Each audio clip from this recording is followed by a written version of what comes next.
네, 매주 이 시간 연통TV 크리에이터 박유성 씨 그리고 동국대 북한학과 송채린 씨와 함께 남북 젊은이들의 생각을 들어보는 시간이죠. 남녀 북남 시간. 자, 두 분 어서 오세요. 안녕하세요. 네. 안녕하십니까. 네, 안녕하세요. 자, 먼저 오늘은 이제 남북의 쇼핑 문화에 대해서 얘기를 좀 해볼 텐데 요즘 그 남한의 젊은이들 백화점이나 이런 매대에 잘 안 가잖아요. 네. 인터넷을 통해서 아무래도 많이 하죠. 네, 아무래도 오프라인보다는 그 온라인으로 대부분 사는데요. 네. 그 요즘은 온라인 그 종합 쇼핑몰뿐만 아니라 블로그나 SNS에서도 많이 사요. 그래서 그렇게 SNS에서 물건을 파는 사람, 그 인플루언서들을 그 파리피플이라고 부르기도 하고요. 아, 물건을 판다. 네. 그리고 또 이렇게 식품 새벽 배송되듯이 그 쇼핑몰도 새벽 배송이 돼서요. 네. 뭐 아침에 급하게 약속이 잡혔다 하면은 밤에 시켜서 새벽에 받아서 그걸 입고 가기도 합니다. 네. 자, 이미 남한은 어떤 쇼핑 문화의 중심이 온라인 쪽으로 넘어간 지가 오래됐습니다. 네. 자, 북한 사람들은 어떻습니까? 어디서 주로 쇼핑을 합니까? 백화점 같은 데서 합니까?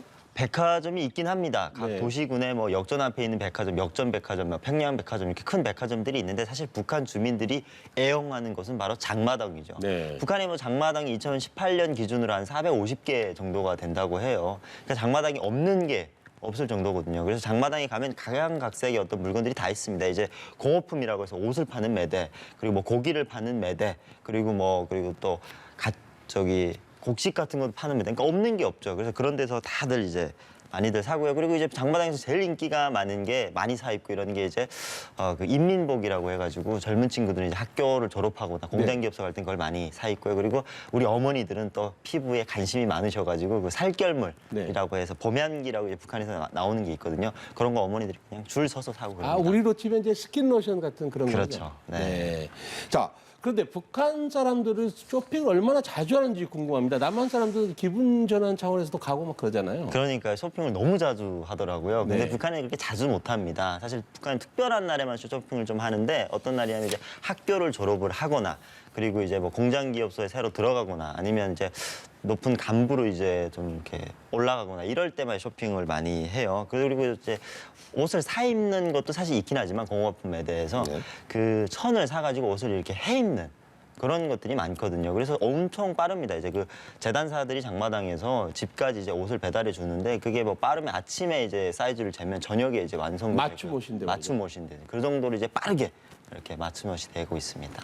그 한국에서는 백화점 세일 기간 있잖아요. 네. 그래서 그때 좀 저렴한 가격으로 또 지른다고 하죠. 그때 또 많이 사기도 하는데 북한에서도 그렇게 세일 기간이 있을지 궁금해요. 아, 사실 북한 백화점에 세일이 없습니다. 그 세일이 정말 있었으면 좋겠어요. 저도 그걸 참 좋아하는데. 근데 북한에서는 이제 국가에서 이 백화점을 운영을 하고 모든 그 물품들이 다 국가 소유이기 때문에 국정 가격이라고 정해져 있는 가격이 있습니다. 그러다 보니까 개인들이 가격을 올리거나 내리거나 이렇게 하지 않고 정해진 가격으로 판매가 되고 대신에 장마당에 가면 그 파는 사람 상인들은 이제 자기 물건이니까 그건 이제 가격을 올리고 내리고 가능하단 말이에요. 근데 대부분의 국정 가격보다 장마당에서 파는 가격이 한 10배 정도 높아요.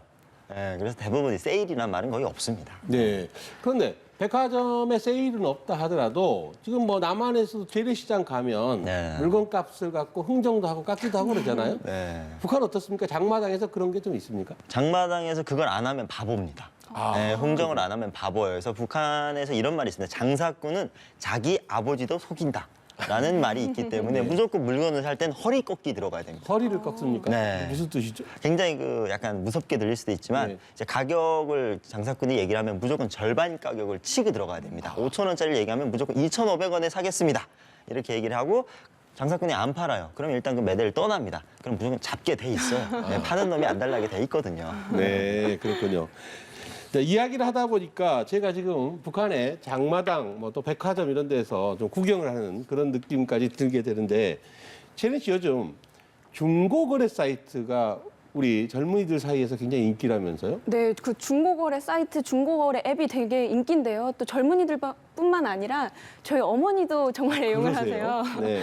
그래서 근데 꼭 이렇게 쇼핑하는 건 저희 어머니고 그 물건을 찾으러 가는 건 꼭 저희 아버지가 하시는데 한번 따라가 봤더니 그 지하철역 앞에서 그 어떤 남성분이 좀 뻘쭘하게 쇼핑백을 들고 서 계시더라고요. 그래서 혹시 땡땡마켓 했는데 그 자리에서 또 흥정을 하고 물건을 받아왔던 기억도 있는데요.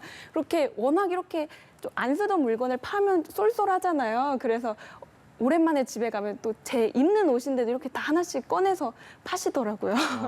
그 중고 거래에 상당히 재미 붙은 분들이 꽤 있다면서요? 그게 또 중독적이라고 하시더라고요. 채린 씨 어머니도 좀 그러신가요? 네, 그렇습니다. 네, 채린 씨만 빼고 다 팔려고 하시는 네. 거예요. 자, 유성 씨, 네. 이거 나만의 중고 물품 판매 많이 보셨을 텐데, 그렇죠. 신기하게 보셨을 텐데, 북한도 이런 중고 물품 거래 같은 게 있습니까? 전 신기하게 안 봤습니다. 그리고 이제 이게 유행이라고 하는데 사실 중고 물품 판매 거래는 북한이 원조입니다. 아, 그래요? 네, 이제 장마당이 생겨나면서 장마당이 모든 장마당에 그 중고 옷을 파는 넉마 매대라고 해가지고 제일 크게 돼 있거든요. 거기서는 이제 다양한 그 중고 물품들이 교환이 됩니다. 가전제품부터 시작해가지고 특히나 옷을 굉장히 많이 교환을 아, 하는데요. 우리의 저기 동묘시장 구제 그렇죠. 시장처럼. 구제 매장처럼 돼 있는데 네. 정말 잘 돼 있습니다. 매대가 이제 갖춰져 있는 게. 그런 데 가면요 없는 게 없어요.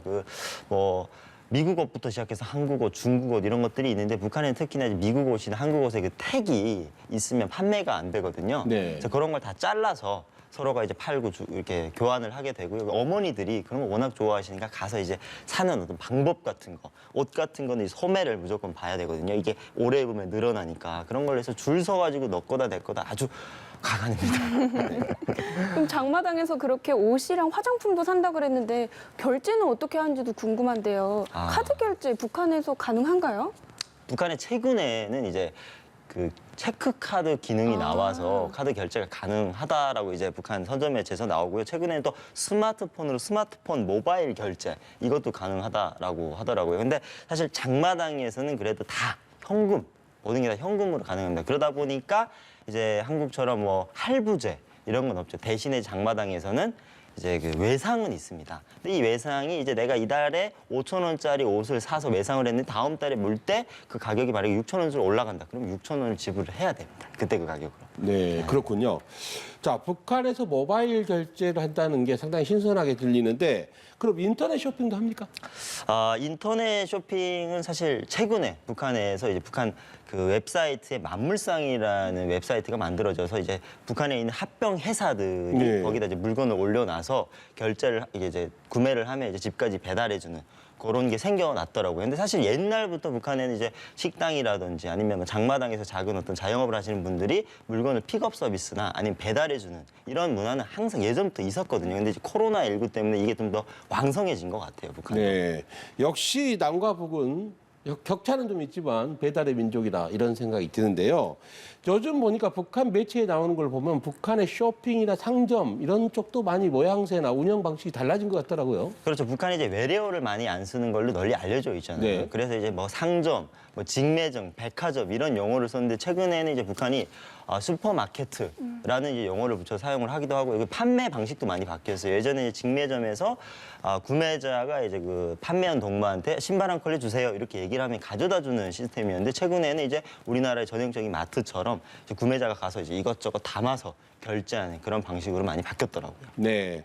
오늘은 남북의 쇼핑 문화에 대해서 얘기를 나눠봤는데요. 박희성 씨의 상당히 북한에 대한 생생한 얘기 재밌었습니다. 오늘 말씀 여기까지 듣겠습니다. 고맙습니다. 감사합니다. 감사합니다. 네.